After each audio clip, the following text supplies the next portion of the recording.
This is TWSN. You ain't heard about us yet, well you better know now, because it's the place that it all goes down. Hello and welcome back to another edition of the TWSN Tailgate Show. As always, I am your host, Matt Levine, joined by my co-host, Joshua Northcutt, and our semi-permanent co-host at this point, Bill Sparks. I mean, you've been on the show almost every week at this point. I just like calling you the semi-permanent because it just sticks at this point. You know, I know you like it, so it works. But we want to welcome everyone in. Make sure to take a second to like, subscribe to the YouTube channel, like this video. It really does go a long way. We appreciate all the support.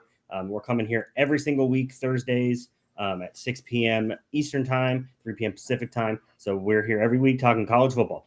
And we got a lot to talk about, guys. We really do. First off, before I get into this, Josh, how are you doing? All right, I guess. I mean, it's been a really stressful week with my actual full-time job. So it's been one of those weeks.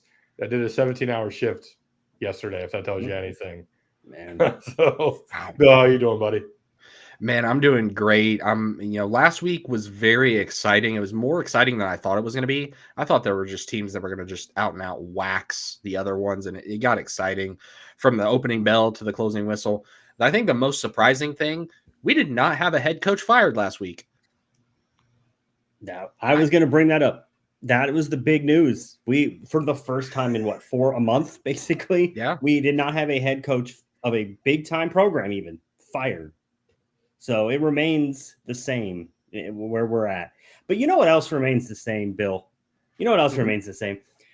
It's the fact that, a month ago, and if you followed this show, which I hope everyone here has, Josh had this awesome lead, right? He had this awesome just lead in our pick'em standings, right? And they've disappeared, Bill. Bill, it's disappeared. It's disappeared. We are still tied. I have to say that. Josh and I just cannot break the tie at this point, and I don't know why. He texted me, I think it was like late Saturday, was like, we just can't break this tie. I'm like, I know. It's just, I don't know what it is. We're just destined to either be tied or I don't know. But there's still a few weeks left in the season, so we're going to see what happens, right? But Josh, are you sweating a little bit? Because, I mean, I just want the tie to be over with. Either I just want you to pass me or I need to pull away. Like, this tie is like kissing your sister. It's like the NFL. It's just the worst thing in the world. Bill, don't tell me you haven't heard that saying before. I mean, I have, but I didn't think you were going to go that far. I didn't think you were going to go that far either, but that's how we're going to start the show, everyone. But we're going to get right into it because we don't need to talk about that very much longer. No. But as we do on this show every week, we go back, look back at what happened last week, just any thoughts. Just initial takeaways. Bill, I'm going to start with you. Thoughts after the last week? You even said yourself it was a little more exciting than you thought. So what stood out to you, honestly? I think the biggest thing that stood out to me, and we talked about it when we did the bracket show here a couple of weeks ago, that the committee got it right with a lot of these teams. And you saw that it showed up last weekend. Obviously, Indiana had a rough day, but Fernando Mendoza on that final drive showed you what he's made of, pulled away, led IU to a win. Oregon, they struggled in Kinnick Stadium, almost gave that game away. Dante Moore had to have an otherworldly performance on that final drive as well, with a throw that was in a window the size of an envelope. Makes that throw, they win. And then you see some of the other teams that the committee was kind of wavering on, Virginia being one of them, play Wake Forest and they lose at home. So I think that's the biggest takeaway that I have is the committee actually got it right when you see these teams play. Josh, what are your thoughts after week 11? You finally missed one.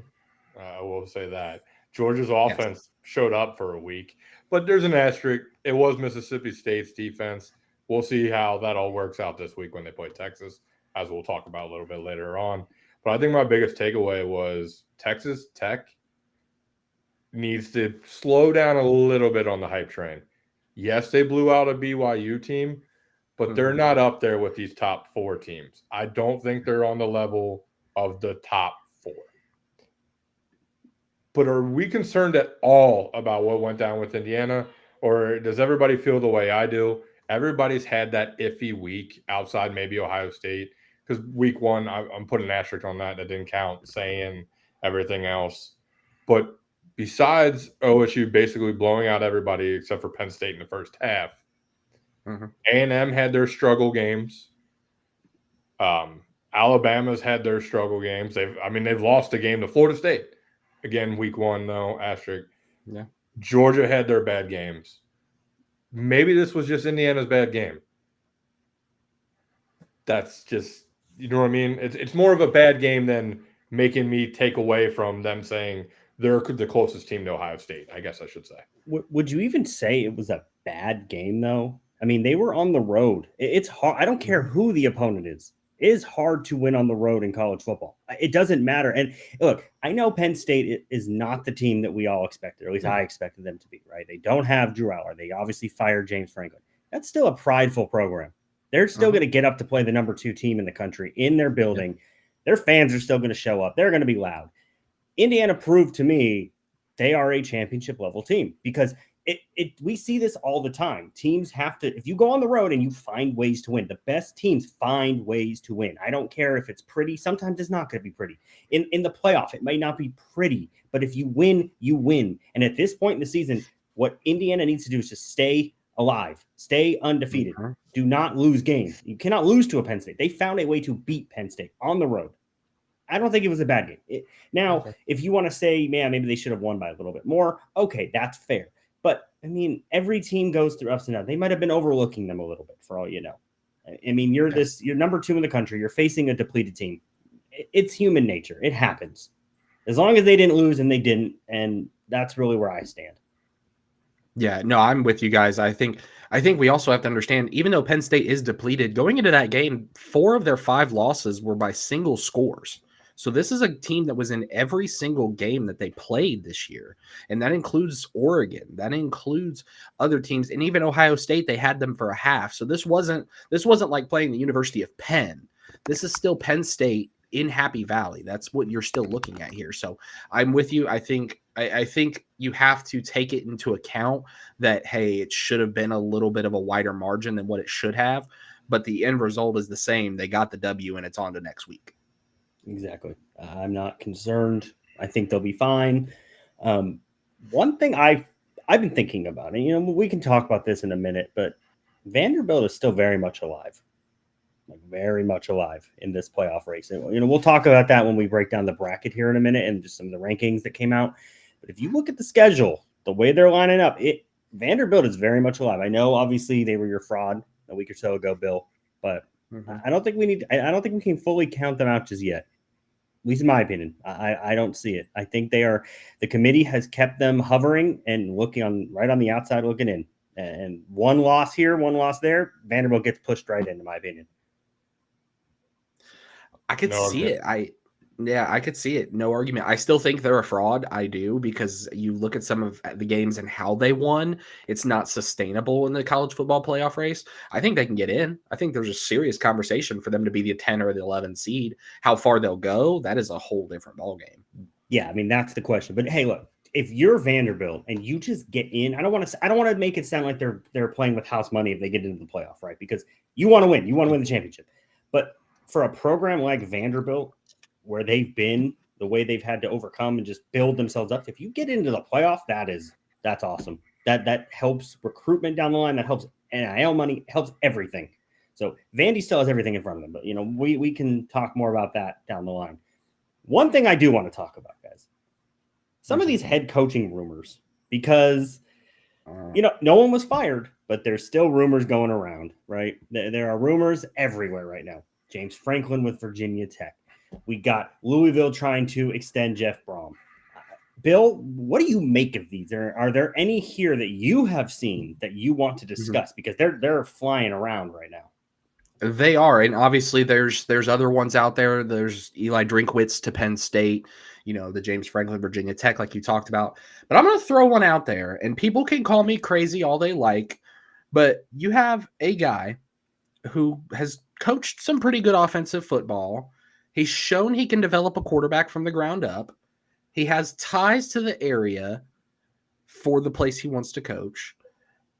And the biggest thing, this is a big name coach, because he coached in the NFL, that you could have before the portal opens in January and hit the ground running. In addition, his kids also attend the university. Penn State needs to take the swing and hire Brian Dable. Give Penn State Brian Dable, get a quarterback out of the portal, maybe CJ Bailey from NC State, maybe you go after Drew Hestemaker from North Texas, maybe even if you can convince Mason Heinsteichel from Pitt to come across the way, you give Dable a quarterback that he can develop at Penn State, and he spent time in college. He spent time under Nick Saban in Alabama, so he knows the college game a little bit. I think if you're wanting Penn State and you want to take that big swing without missing on the transfer window, because that's what we've always talked about, is that these high-name coaches that are going to be in the playoffs, that transfer window is only open for a 2-week period in January, right when the playoffs are going on. So if you want a big name, you're going to have to get somebody outside of the playoffs or tell them, hey, you need to abandon your team and come with us. I don't hate it. I think Dayball's going to look for something in the NFL.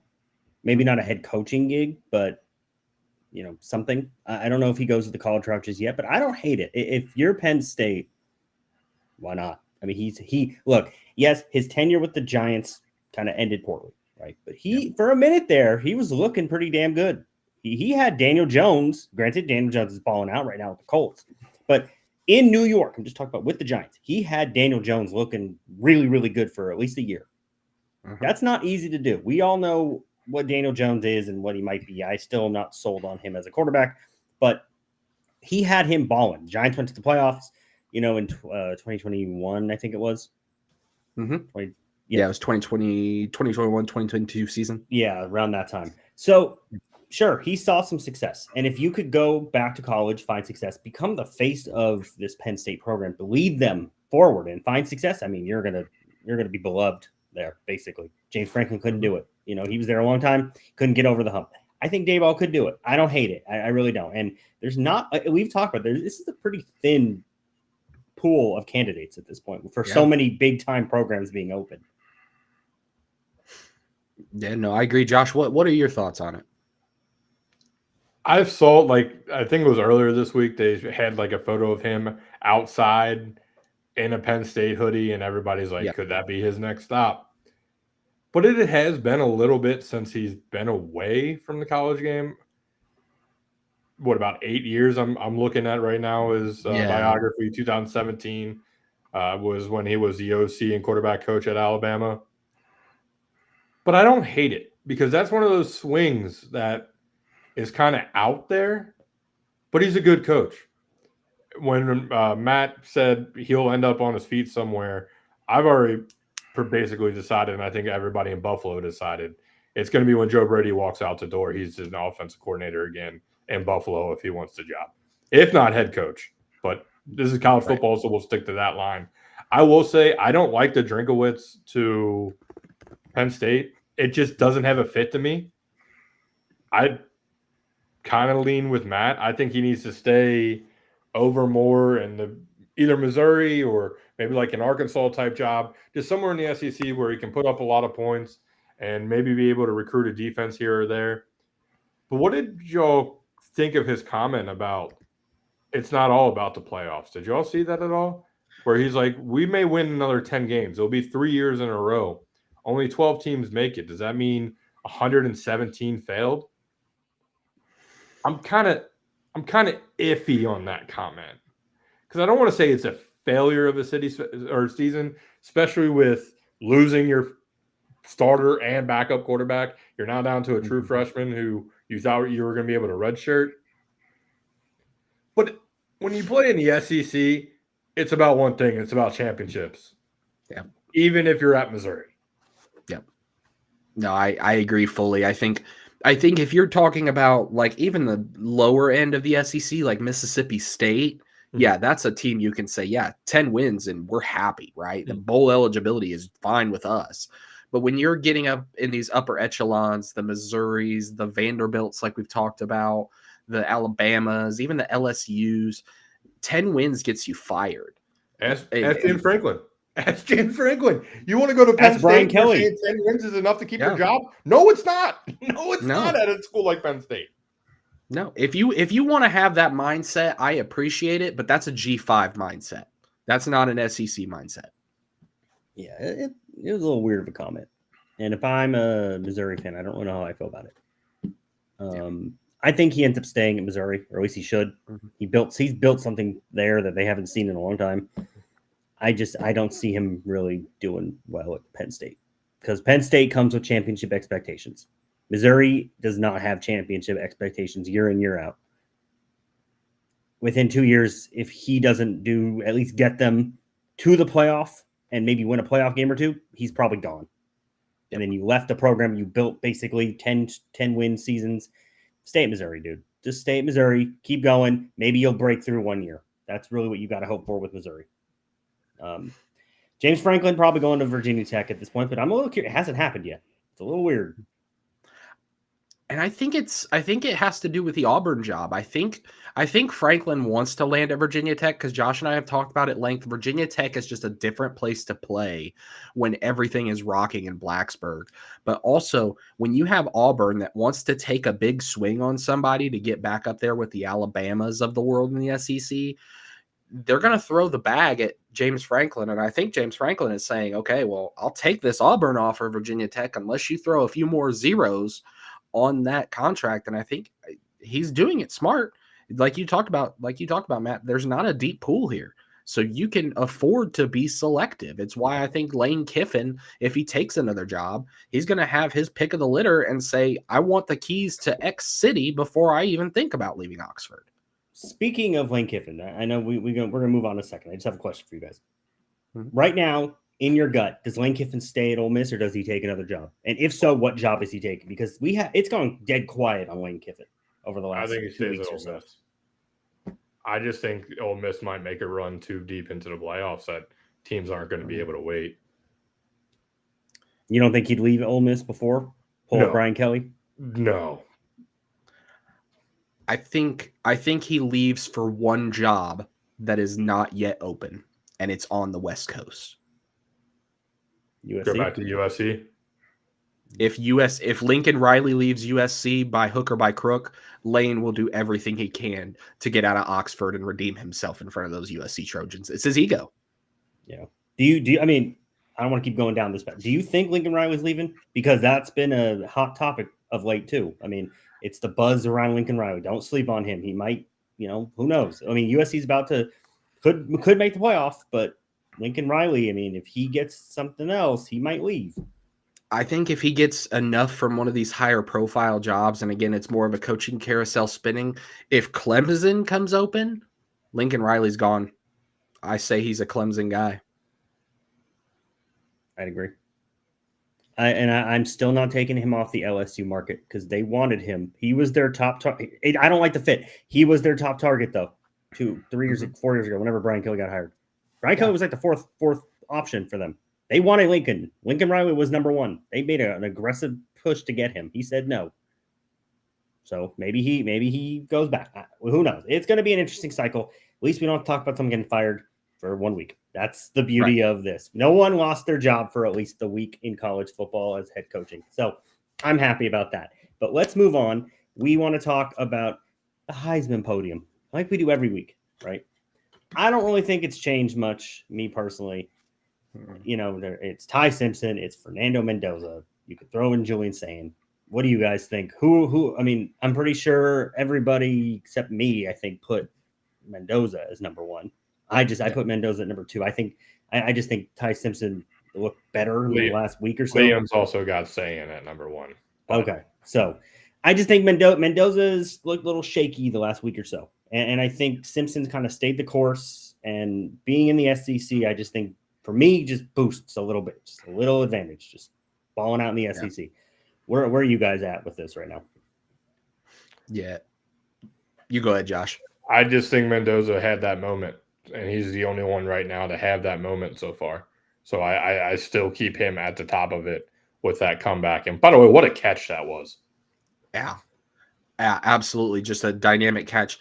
I think, honestly, if you told me, for me, the Heisman field is Simpson and Mendoza and then the rest of the field. I think that those two are so far ahead of everyone else. And I get there's a lot of love for Julian Sayin, but you also have to have the conversation. He has Carnell Tate. He has Jeremiah Smith. Those guys are going to siphon votes from each other. When you have 3 stars like that, they're eventually going to siphon votes from each other. And I've heard the conversation, well, it didn't happen with Joe Burrow at LSU. Correct. But Joe Burrow also put otherworldly numbers up. If Julian Sayin ends up throwing 60 touchdowns, then yeah, he's a Heisman lock. But right now, I think it's Mendoza and Simpson as 1A, 1B, and you can pick any one of these other guys to be the third guy. Sayin, Marcel Reed, Jeremiah Smith, Jeremiah Love. If you even wanted to throw Trinidad Chambliss, if you wanted to throw Jacob Rodriguez from Texas Tech linebacker in there, I'll hear you out on that too. But I think it's clearly 1A, 1B is Mendoza Simpson. Yeah, I'd agree. And, I think that's, everything will shake out here in the next couple weeks, obviously. That said, We'll though, see. It's going to be interesting. Sayin is the only one that has that game left on his schedule in the regular season. Yep. The other one, he goes out and he balls out in Ann Arbor. That's going to carry some weight, boys. It will. No, it will. And I think it's the 3 of them with, I think, like Bill said, Mendoza and Simpson leading the charge right now. So yeah, it's going to play itself out like it always does. It's going to be fun. We might actually, most likely, we're going to get the Heisman winner on a playoff team this year for the first time in like 4 years. So it's going to be really interesting. But we want to talk about the bracket because the bracket came, the next edition of the rankings came out on Tuesday. If anyone missed them, which most people that have YouTube TV did, but that is okay. We want to talk about this bracket because it's very interesting. Josh, I mean, what did you make of this? Well, first off, clearly that's not the right one. I had to have him fix it. Why? Because, yeah, that's not the right one. So I somehow printed the wrong one in there. I don't know how I did that. I apologize, gentlemen. Anyway, so the bracket should be, and I quote, give me a second if one of you guys want to just rant while I pull it up. Yeah, Bill, what did you – I mean, look, Oregon obviously won a high-profile game on the road, right? Right. It was obviously very sloppy, but they still got a top win on the road. What do you make of the committee really kind of not penalizing Oregon at all? Or do you think that where Oregon landed at number 8, I believe they were? Yeah, it was number 8. Do you like where they are? Because they went up a spot rather than staying stagnant or even dropping a little bit. I think you have to give them credit for the road win, but you can't give them too much credit because they only won by 2 over Iowa on the road. This isn't like if they had blown the doors off of Iowa, then yeah, it's a different story. But when you only go up and you win by 2 in Kinnick Stadium, yeah, you're going to jump a spot, but it's not going to be as impressive as you think. And the big thing I wanted to see going into last week, the committee had them ranked at 9th. And the committee clearly took a lot of weight behind that IU game where IU went into Oregon and won. And we kind of have seen that. We've seen the committee kind of put some more weight on these heavier matchups. And you've seen it obviously with Texas Tech. You've seen it obviously with Ole Miss. You've seen it with even Texas and Oklahoma, who are 2 lost teams. You've seen those kinds of things. And I for one, am here for it. Put the weight on the big matchups. Make the big games matter. I agree. I agree 100%. But Josh, I think we got the bracket up. Yeah, there, right? The only thing I saw that's wrong, or no, it is 8, 9. So yes, Ohio State stayed at number 1. Yep. Indiana stayed at number 2, despite that little hiccup. A&M 3, Alabama 4, Georgia 5, Texas Tech up to 6 after that big win. 7 is Ole Miss, 8 Oregon, 9 Notre Dame, 10 Texas. And then Miami getting the respect, being the top team in the ACC after the circus. And my biggest takeaway that nobody wants to win the ACC apparently this year. And then the 12, rightfully so, USF. I know Bill's been pounding the desk for North Texas, and I can hear him out if North Texas wins out and is able to beat Central or South Florida in the AAC championship. But right now, you got to keep USF up there between the strength of schedule. And correct me if I'm wrong, they did smack North Texas when they played each other, right? That is correct, yeah. The 3 teams at the top, I'm getting confused with who played who between them, North Texas, and Tulane. Tulane's still a team I'm interested to see what happens. Mm-hmm. No, I'm not sleeping on them yet. They arguably have the best, if not second best, quarterback in the AAC. I know that's a little bit of a hot take, but Jake Retzlaff, when on, is very, very good college quarterback. But the thing I want to ask you, gentlemen, before we move on, is Texas Tech sitting at the 6th spot. I believe if they win the Big 12, they will jump Georgia at least 4-5. Mm-hmm. However, could you see them being rewarded either the 3 or the 4 pending the outcome of the Big 10 and SEC championship? Or do you think they just hold steady with having the losers of those championship games be 3-4? I think they easily could, to be honest. You know, they just dominated BYU, like dominated a top team in a top 15 matchup. They dominated another team, and you know they've been very good. They obviously beat Utah earlier in the year. I think that's going to hold some weight, especially because Utah has started to play much better. I mean, Utah is ranked 13th now, and they went into Utah and beat the bricks off of them. I think the committee, if Texas Tech wins their conference, I think you have to give them a top 4 spot. You just have to, because of what they have done throughout the season. I agree. I think it would be the 4 spot at best. I don't see them getting the 3 because I think Ohio State, Indiana, Texas A&M, their resumes have stood the test of time for themselves. But if you told me they got the 4 seed, I would be happy with that. And honestly, Josh, you and I talked about this. I'm not confident I want one of those top 3 seeds. If I'm Ohio State and I'm the number 1 seed, you mean to tell me that my first matchup is going to be against Oregon or Notre Dame? And then after that, I'm looking at playing the winner of the 4-5 matchup. I'm looking at going through a gauntlet just to get to the big dance. Like I wrote an article over at TWSN Net this week about these 3 teams could take a loss. They might want to start thinking about they should take one. Because I think right now where they're at, I think Ohio State, Indiana, Texas A&M, I think they have clearly done enough to say they are in safely and securely. But if I'm one of them, I'm taking a loss and I'm jumping out of those top 3 seeds because you're going to have to go through a gauntlet to get to the final dance. And we saw it, like I said, I think last week, we saw it last year. Look at Oregon. Oregon was the top seed. They had to take on Ohio State, and look what happened. Being at the top is not always the most beautiful thing in college football. Other sports, sure, you want to have the number 1 seed, but in college football, I don't know about that. And my other question for you guys, Miami, rightfully deserved top of the ACC, or should that have been Georgia Tech spot? Because personally, I had Georgia Tech when we did our little bracket pick 'em, however you want to say, just because they still have only had 1 loss compared to the 2. But Miami has. Yeah. I think the big thing is you have to look at the quality of the loss, right? So when you go into NC State and you lose by 12 and you allow almost 50 points to an NC State team that wasn't even ranked at the time versus Miami's losses were to a Louisville team that's been hanging around by 3 points and then to an SMU team by a single score. I think I understand that Georgia Tech only has 1 loss, but I think that quality of that 1 loss is pretty damaging compared to Miami's 2. I'd agree. And if you want my honest opinion, if these 2 teams were to meet up, I think Miami beats them. I'm not fully sold on Georgia Tech. I think Miami's defense is legit. I think Miami deserves where they're ranked at this point. Obviously, another loss, then that's kind of the whole other conversation. But I think Miami is in a good spot right now. But again, I want to talk. I just need to talk about this because I keep coming back to it. I think Vanderbilt might make the playoff because if you look at the teams above them, Texas has a very tough road.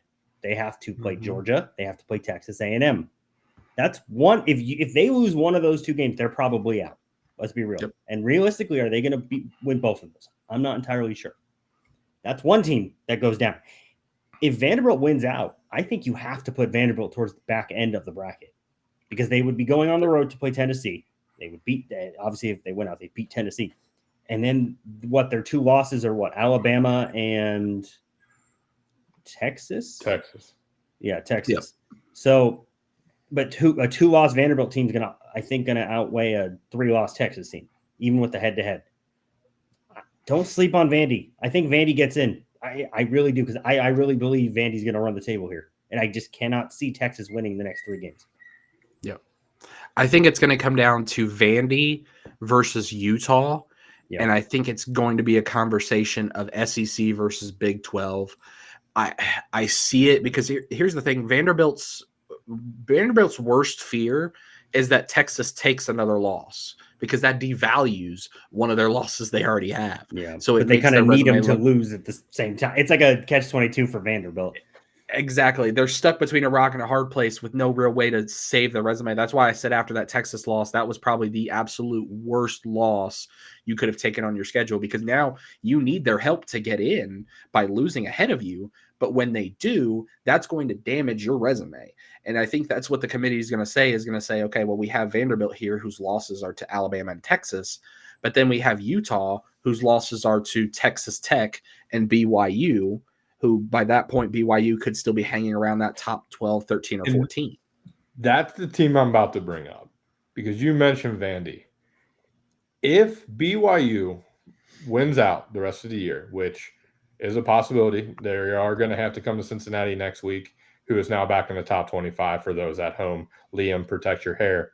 But that being said, if BYU goes and plays Texas Tech again in the Big 12 championship and were to lose, can you really have Vanderbilt jump a BYU team who is ahead of them right now because they lost to Texas Tech and had to play that extra game? And that's where we're back to where Bill said. Last year, no, that's not what happened. That's why SMU got in. But this year, could it be different with a whole new group of people in that room? We don't know. So that's the one I think we need to keep an eye on, is what's going to happen in the Big 12 and what's going to happen in the ACC, and not so much what's about to go down on the SEC. Though this weekend says different. All eyes on the SEC this weekend. All eyes on the SEC. All eyes. And that is a great segue into the games we need to discuss, because we have, I mean, there's a lot. But speaking of BYU, because we have to talk about BYU. They obviously get blown out last week, right? Now they go home. They're playing TCU, who was Josh's favorite team from the beginning of the season. They have 3 losses, so they're probably not doing much. What happens here? Because TCU has talent. They can go on the road and win. BYU is going to obviously be kind of pissed off from last week. Josh, I'm going to you first. Of course you are. Where are you going? Are you picking the team that you believed was a sleeper all year, or are you taking BYU? So I'm going to let Bill stick to the X's and O's this week, and I'm just going to basically be shooting from the hip. And I'm going to sum it up like this. This game is in Provo. BYU doesn't lose often at home, let alone do they lose back-to-back games. I think last week was one of those wake-up calls that may help BYU in the long run.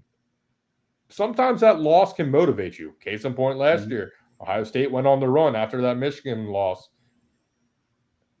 I think we see something similar this week with BYU, and I think BYU wins pretty handily. TCU doesn't have much to play for outside being a spoiler now that they have 3 losses in conference. Yeah, I'm going to agree with you. I think BYU is going to be pissed off, like I said. I think they're better than they showed last week, and I really believe that they're going to still be a factor. And plus, just I want to see BYU win this game just to then set up an epic showdown next week with Cincinnati, because I think that's going to be a hell of a game if they go in there. Maybe BYU has to win the game here first. But Bill, clean sweep, or are you taking the Horned Frogs? We're going clean sweep with the Cougars here. And the reason I say that is I cannot knowingly take a team that ranks 103rd in pass defense and 65th in overall defense, even against a true freshman quarterback like Bear Bachmeier. If you can't stop a team through the air, Bear Bachmeier's got over 1,800 yards this season. He's going to have a field day with this team. Not to mention, BYU is top 20 in the nation in turnover margin at a +7. They can force turnovers. Provo is a different place to play than any other place, and I will stand on that and pound that table. I think TCU is about to run into a seriously ticked off BYU team this week. So the BYU Cougars, be ready, because I need y'all to win so that Cincinnati game becomes even more exciting. clean sweep. So Josh, you and me will be tied from this game. Next up, we got Virginia going to take on Duke. We have talked about Duke multiple times this year. They can't win these big games at home. I don't know what it is. They just lose. I don't understand. I feel bad for the fans out there. Virginia's, we talked about it. Virginia was playing with fire for like 3 weeks, and they finally got burned last week. Now, they are still very much alive. The committee didn't really do too much damage to them, right? They're 19th, so they still are there. I'm going to go to you first, Bill. Cavaliers, or does Duke finally get a win in front of their home fans? I say that Duke finally gets a win in front of their home fans, and I think the Blue Devils take the Cavaliers out. And the big reason why is this Virginia defense. In their 2 losses this season against Wake Forest, they averaged almost 5.5 yards a play. NC State, 6.5 yards a play. Duke, almost 7 yards a play. They are going to have a field day with this Virginia defense, who ranks 62nd in the nation in pass yards allowed, who ranks 40th in the nation in overall yards allowed. This Duke offense, if they can get going, if Darian Mensah gets going early, I'm not confident that the Cavaliers have the horses to keep up in a shootout. I'm taking Duke. And it's kind of a little wild to me because just a couple weeks ago, Virginia's defense was like their bread and butter. Like they were doing great. They were looking pretty strong, and then they just have fallen off a cliff over the last few weeks. Yep. Josh, are you taking Duke or are you taking Virginia in this one? So I'm actually going Duke as well. I think third time's the charm. They're going to be able to keep this little storybook. Does the ACC get a team in the playoff if Duke wins out alive for at least one more week? Iffy on Chandler Morris, kind of just looked up. Do we know if he's playing? Do we not? He got knocked out last week. I've heard questionable. I've heard questionable lean towards him playing, but not being 100%. I'm going to say if he's not 100%, then that takes away his running mobility and everything else. And he's a shot. Unfortunately, this has been the story of most of his career in college football. He's had a few injuries pile up along the way. I believe in Mensah. I think that he's about to hit the portal as well. And we talked about that Penn State job. Boys, I think they need to look at Manny Diaz. He coached there as a defensive coordinator, and he can bring Mensah with him. Mm-hmm. Yeah, I'm just somebody out there to keep an eye on because he has the relationship with the program already as a DC. At this point, nothing's going to surprise me in college football. So nothing's going to surprise me. I thought you were going to pick Virginia. I was wrong. I'm going with Duke as well. So we're being. Oh, so they're not that point. Oh no, I was just gonna say I'm actually going against myself here. So if anyone who hasn't paid attention, I give teams 2 chances. Duke burned their 2 chances within the first 3 weeks of the season, but I cannot trust Virginia any longer. I can't. They've looked bad the last few weeks. Give me the Blue Devils. The folks in Durham are going to get a win. They're going to get to celebrate, and they're going to get to go home and be happy. Virginia goes home sad. That's okay. Cavaliers had a good season. Whatever. Let's move on, Josh. We need to figure this out. We can't be tied. We got to figure something out. So next up, and I don't think we're going to be tied after this, Josh. From what I remember you saying last week, I don't think we're going to be tied here. Josh, I'm going to give you the floor because you sat up here last week and made a claim that I believe you said Pitt was going to win this game. Are you standing by that? And I quote, must-win game? Absolutely not. It's not an ACC game. I'm glad you brought that up. It's not an ACC game. I'll gladly get beat 103 or 110 to 10 in that game. They could put up 100 up on us as long as we win the next 2 after that. It sounds like Josh is mentality. His words. Pittsburgh is going to carry that over. They're going to play just like their coach. Give me the Irish to drop 100 on the Pitt Panthers and continue to beat. Bill, by the way, that's a joke. Bill, relax. They're not going to really drop 100. Bill, this is now the 2nd straight week that he has gone against his word. And they both come against Notre Dame. Yep. What are we doing here? That is the most loser mentality in the world. Okay, if but you said that I'm transferring. I don't want to play. You need for that to stand guy. on business. 2 or 3 weeks ago, you said I cannot pick against Navy. Yeah, they play Pat Notre Dame. Narduzzi You picked no. This is now the 2nd straight week you have gone against your words, Josh. So just for that, you deserve a loss. I don't care what happens in this game. You deserve a loss. But I'm going with Notre Dame too. I don't think Pitt has the horses to do anything. Bill, where are you going? Wow, man. Let me drop this for you guys. Did you know This is not that good. Notre Dame's 2 losses this season, they rushed for less than 140 yards? And their 2 losses last season were less than 140 yards. And by the way, their starting true freshman quarterback, Mason Heinzl, all he's done is top 300 passing yards in 4 of his first 5 starts, throwing for 12 touchdowns against 5 picks. And then on top of that, Pitt has the 3rd overall rushing defense at 81 yards per game. You mean to tell me that I have a quarterback that is playing with house money, topping 300 yards in first 4 or 5 starts, that I have a defense that perfectly aligns to what Notre Dame wants to do, and I'm going to take that away? And in the last 4 games that got taken away, they lost?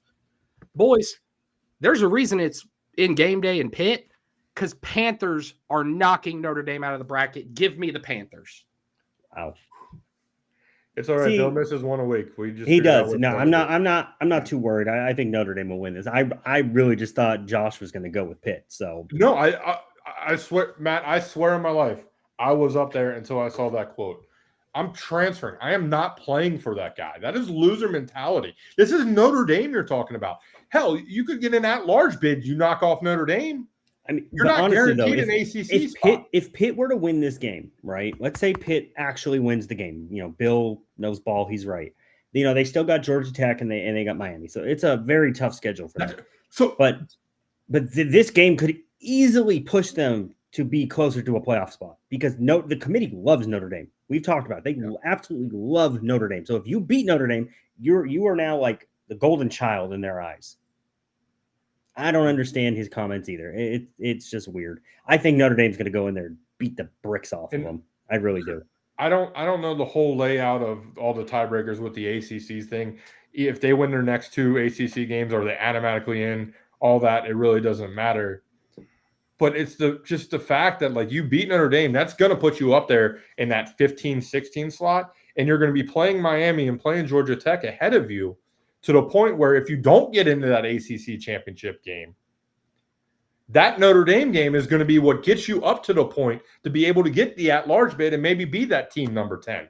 It's Also, just recruitment. You can go to recruit. We beat Notre Dame. Come join us. We took down Notre Dame. Notre Dame still it's a name. It's still a name in college football. I don't get it either. It's loser mentality. It's a loser mentality. Notre Dame. Sorry, Bill. This might be your one loss, but maybe you're right. You're always right somehow. And you know what? I'll take the opposite side. I think he said it to take all of the pressure off. Because here's the thing. If your coach says, hey, it's just another game, we don't care if we get blown out. That's the same mentality as you going to Vegas with a $10,000 check and say, you know what? I'm just here to have some fun. If I win some money, I'm winning. And I think that's that's what you've got to have. When College Game Day comes to your place for the second time in 20 years, you've got to block everything out because it's a high-pressure situation. I just like the Panthers. I hate this matchup for Notre Dame. I think it is a horrible matchup for them. What do we think the crowd is? I still got it like 60-40 Notre Dame fans.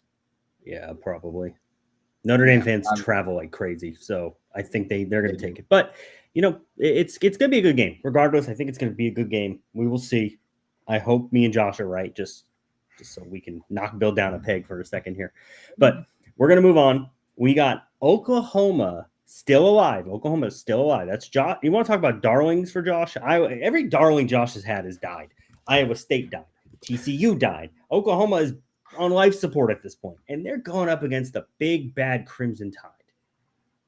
Bill, I'm going to give you the floor here first because I need to let Josh figure out what he wants to do here for a second. So, Bill, are you going with Oklahoma or are you taking Alabama to keep things rolling? I am taking Alabama to keep things rolling because of the simple fact that the turnover margin between these two teams is so widespread. Alabama is top 10 in the nation in forcing turnovers at a plus 10 margin. Oklahoma is 112th with a -5 margin. Alabama takes the ball away. They have an offense that passing the ball led by Ty Simpson is going to score points at will against an Oklahoma defense that's looked a little shaky in the pass game the past couple of weeks. They're still top 25 in the nation. I still think they're one of the best pass defenses, but it started to look a little shaky on that back end for the Sooners. I truly believe that if Alabama forces a couple early turnovers and gets some short fields for Ty Simpson, this game's going to be a rout by halftime. Give me the Tide. I am going to make my pick before I give it to Josh. Just to make things a little fair, I made him pick every time. That's fair. Roll Tide. Roll Tide. I'm not picking Oklahoma. I can't. It's if this were in Norman, maybe I could maybe make it. Alabama's not going to lose at home. Alabama's on a roll right now. I said back after that Florida State loss, Alabama will be fine. They're going to make the playoff. They're going to be title contenders. Look what's happening. Thank you. You can all thank me, Crimson Tide fans. I don't need to hear you after the season because go LSU at that point. But that's besides the point. Alabama's going to win this game. Sorry, Oklahoma. You're going to be dead just like every other darling that Josh has had all season. Josh, the floor is yours. Are you taking your darling, Oklahoma, who you loved all year, Josh? All year. You were just hyping them up. You loved it. You loved John Mateer. Are you going with the Sooners? First Please off, tell me you're going with the Sooners. It wasn't all year. It was after. It was definitely all year. Bill, after they back me up here. After they handled Michigan is when a lot of things changed for me. That being said, no man, he's taking Alabama. This will break the tie. I'm taking Boomer Sooner. Oh, he's taking Boomer. Okay, I'm taking John Mateer. Let's go. Looking a little bit better. This has been the gauntlet that Oklahoma has gone through. This is the third of basically 5. There's still 2 tough games at the end of this. If you want to talk about a team, if they can find a way to win this game and maybe slip up once, they're a 3-loss team when it comes to the SEC that can talk about getting in to the college football playoff if chaos erupts. Yep. That being said, I think Brent Venables needs that kind of win. That Brent Venables statement game of we're back, we're Oklahoma. John Mateer is, again, a week further away from his injury. I think they make enough plays to upset Alabama in Alabama. All right. Well, that means that me and Josh have to pick the same, so we don't have another tie. But we'll see what happens with that. Now, these last 2 games, Bill, I know you have something you want to talk about here. Yes. Anyone that's watched this they might have missed something. We didn't have the fraud of the week this week, but that's because Bill put it into one of our games because he is so smart. Bill, who is your fraud of the week? Because you missed last week. I'm going to throw that out there. You missed last week, but who is your fraud of the week heading into this week? I did. I will admit I had missed last week. The first couple of drives, it looked like I was right on schedule, and then the floodgates opened and the Georgia offense proved me wrong. But this week's fraud of the week is a team that their biggest statement games in the last 4 weeks, including their bye, they lost to Notre Dame. They beat Nebraska without Dylan Raiola. They beat Northwestern. Apologies to one of our colleagues, Andrew, here at TWSN, but Northwestern is not a powerhouse, folks. Let's not get that twisted. They are under immense pressure because if they win out and Michigan beats Ohio State, they'll be on a plane to Indianapolis to play for the Big Ten championship based on the tiebreakers. But the problem is their defense has allowed less than 300 yards only 3 times this season. That Nebraska game, that Northwestern game, and against Missouri State. Now, here's the big thing. The opponent they play has had over 300 yards in every single win but one, which was a 41-3 win over Minnesota where they forced 3 turnovers. Every top 25 matchup they've played this season has been by 1 score or less. This fraud is going into a trap game with Oregon leaking over the horizon next week.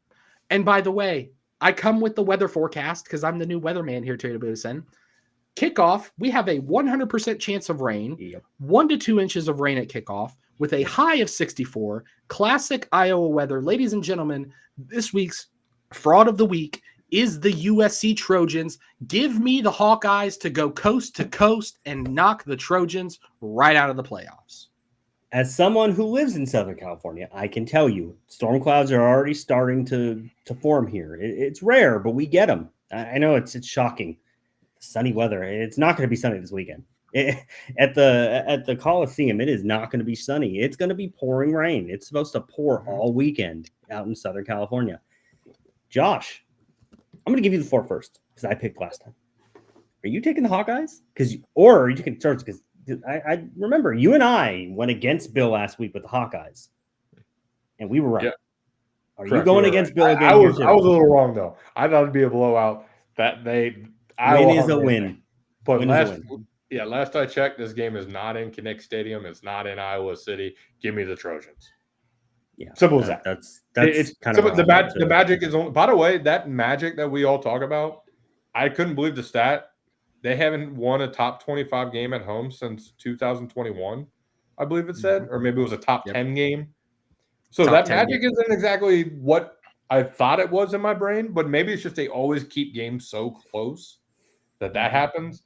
But that said, yeah, like I said, the game's in SoCal. Give me the Trojans. But that weather does concern me, Bill. I saw that today too. I'm going to tell you this right now. If this game right here, to me, is going to determine the future of Lincoln Riley, in my opinion. Yep. If USC wins the game, I think Lincoln Riley says, I don't want to go anywhere else. I'm going to keep building. If they lose, I think he starts to listen to some offers to other teams. I really do. And I'm not going to – I know they have Oregon coming up. But basically, this is the first time – I mean, I guess they with Caleb Williams, but they obviously lost. But this is really the first time he's really had that, maybe I can do this with this USC program. If he can't do it this year, I don't know. The Big Ten is getting better and better. I know they have the recruiting class coming in, but this USC team has everything in front of them. And if they lose at home to Iowa, I don't know. It might be over for Riley in SoCal. So it's going to be interesting. Trojans fight on, the little thing they do. I forgot how to do it because I've been a USC fan in like 10 years, but that's okay. Isn't it like that or something? Like no, it's like the little I don't know something. It's a whole thing. They don't win. They haven't won anything really since the beginning of the 2000s. So who cares about USC? No one cares about them. USC is going to win the game. Sorry, Iowa. I loved you from the beginning. One question about USC. Yeah, because it comes into mind with a quarterback who I think is going to have a good weekend, and people are going to call me a hater. But I think Nico's going to have a really good game versus Ohio State. It's a real weird feeling in my stomach. It's just one of those gut feels. I'm not saying UCLA is going to beat Ohio State. Let's not go there.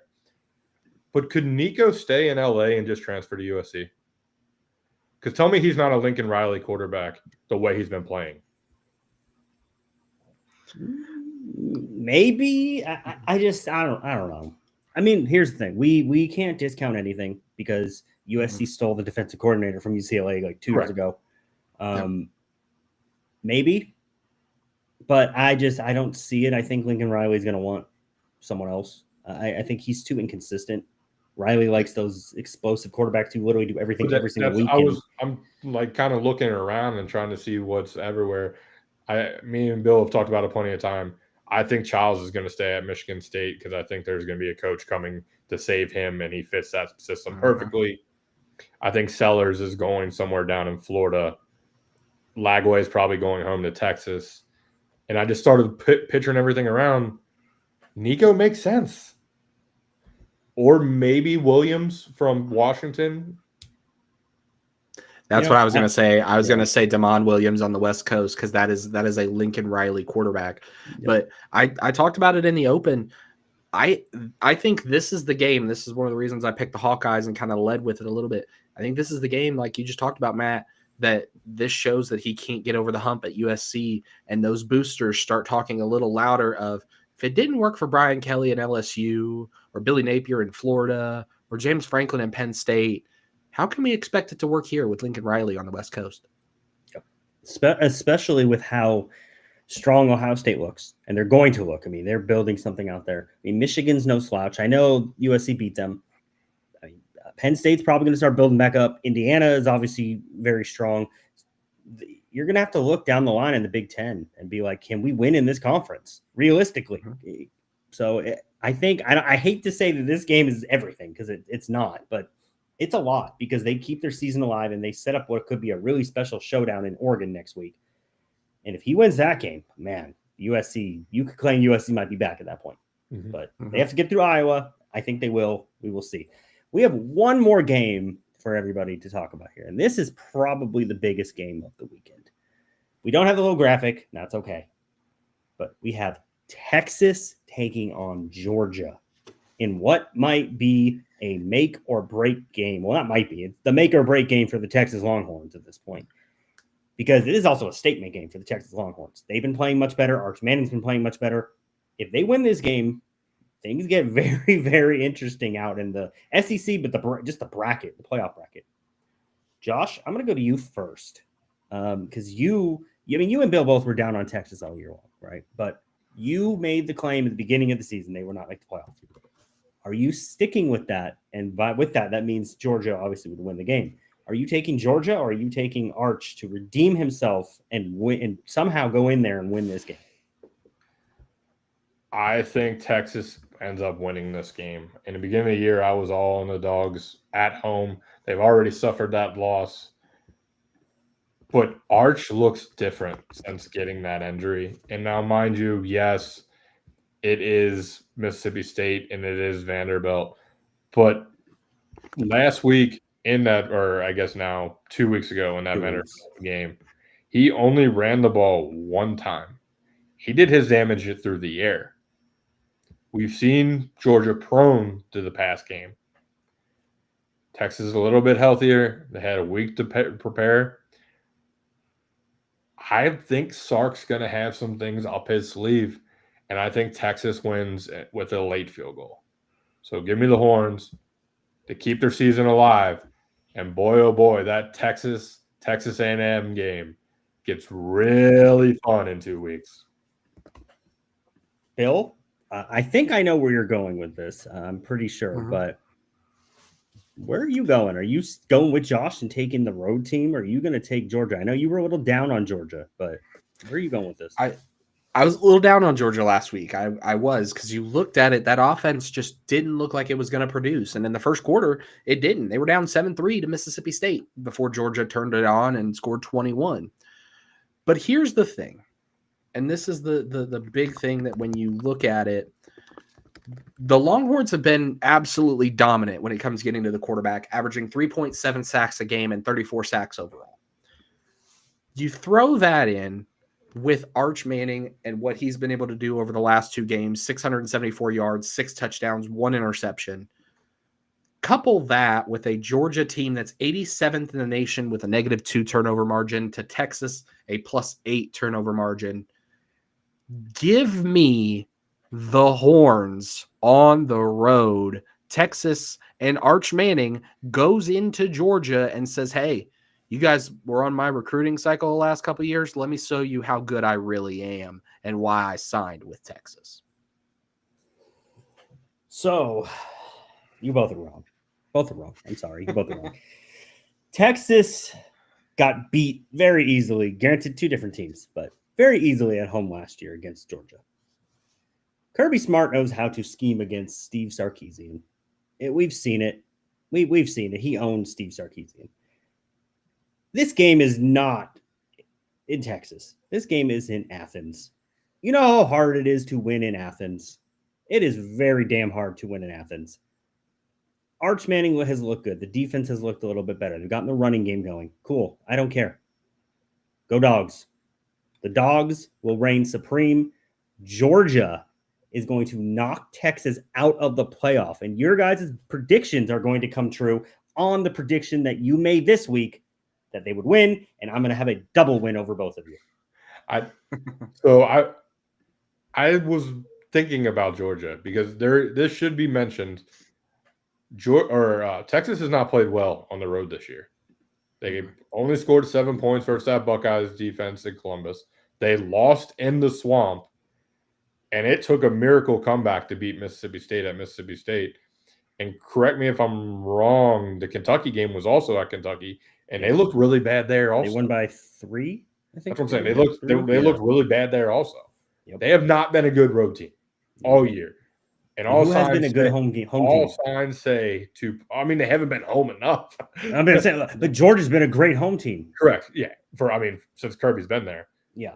But it's just, I think this is one of those messages where Arch makes me and Bill eat our words a little bit about this Longhorns team.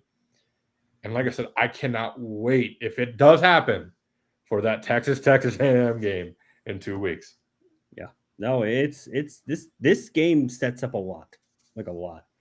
I just cannot see Arch doing enough, even though he's been playing much better. Look, Georgia's defense has kept them alive this season. We talked about it last week. That defense is brutal. they if they even get a little bit of pressure on Arch, I think he's going to struggle on the. I mean, we have to also remember. I know he has the Manning name, right? He has the Manning name. Everyone's hyping him up. This is his first full season. He didn't have much experience coming into this year. We talked about it entering the year. I cannot see him going on the road and winning this game. Maybe if he had a little more experience, maybe he was another year under his belt. He is I don't want to say he's a freshman, but he's basically a freshman at this point. Georgia, Kirby Smart. Kirby Smart is one of the smartest head coaches I've ever seen in college football. He knows how to scheme against players like Arch Manning. He's going to do it. Georgia's going to win this game. I'm sorry, Longhorn fans. I cannot see it. And if I'm wrong, I will sit up here next week and say I'm wrong. That's basically all I can say about this game. Any final thoughts on the game, guys? Bill, you look like you want to say, you're wrong. I get the. I'm going to say this. I truly believe that this is going to be a shootout. And if it comes to a shootout, I'm taking Arch with how much he's come on here as of late. Right now, he's thrown for over 1,200 yards and 12 touchdowns between 10 yards plus. So you're talking middle and deep shots down the field. He is putting that ball where it needs to be. And I'm not confident that Georgia's corners can keep up with this wide receiver group of Livingstone and Wingo and Endries. There's weapons here. And like I talked about a couple weeks back, guys, this is not the same Kirby Smart Georgia defense that we're used to seeing. This is a clear step down. There's no guy you're fearing. There's no Jalen Walker here. There's no Jalen Carter here. There's no guy that you circle and say, yeah, we've got to keep an eye on this guy because he's a game breaker. Maybe CJ Allen, but even then, CJ Allen's been a little exposed this season.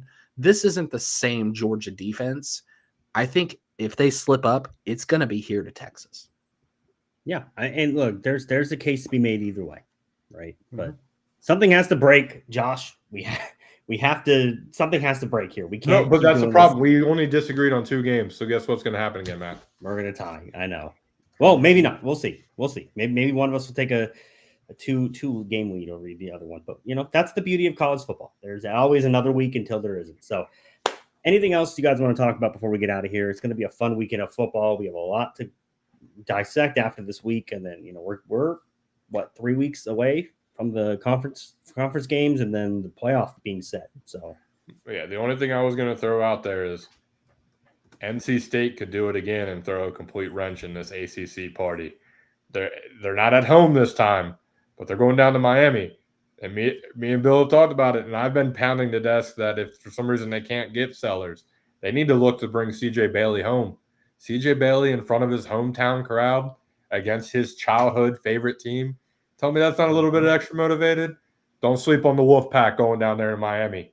Just saying. College football is pure chaos. November football is chaos every year. So it's going to be fun. Bill, anything you want to talk about before we get out of here?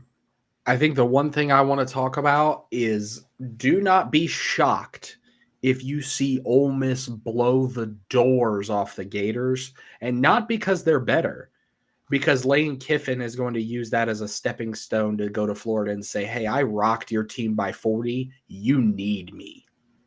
He would. He is the kind of guy that would do that. Yep. He is easily the kind of guy that would do that. Taking the team over and taking the spread. Thanks, Bill. Yeah. Mm-hmm. Yeah. Lane Kiffin. Yeah. We'll talk more about Lane Kiffin. But we want to thank everyone for tuning in here. We appreciate it every single week. I promise you, we really appreciate everyone tuning in. Your support really means a lot. Please make sure to subscribe to the video, like the YouTube channel. We are putting content out here all the time. Go to the website, twsn.net. We have articles coming out all day, every single day. We have some really great writers, great people over there. But yes, thank you. We will see you next week at 6 p.m. Eastern time, 3 p.m. Pacific time. Once again, shout out to my West Coasters. Bill gave me crap about that earlier in our group chat. So I made sure to say it right. But we will see you next week. That will do it for us. Thank you.